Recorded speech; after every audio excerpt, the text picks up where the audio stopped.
A lilac bush and an apple tree were standing in the woods, out on the hill above the town where once a farmhouse stood.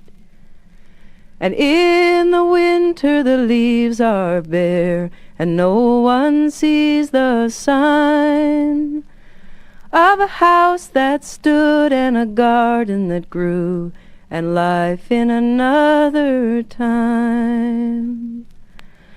One spring when the buds came bursting forth and grass grew on the land, the lilac spoke to the apple tree as only an old friend can. "Do you think," said the lilac, "this might be the year when someone will build here once more?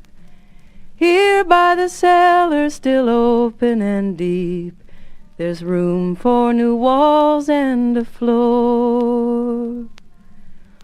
"Oh no," said the apple, "there are so few who come here on the mountain this way. And when they do, they don't often see why we're growing here so far away.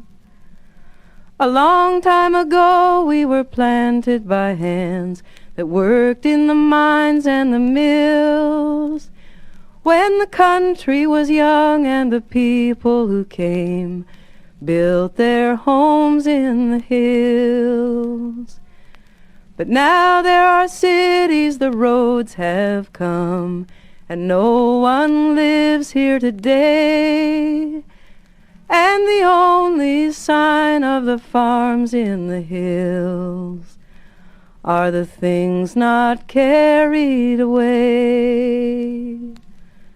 Broken dishes, piles of boards, a tin plate, an old leather shoe, and an apple tree still bending down, and a lilac where a garden once grew.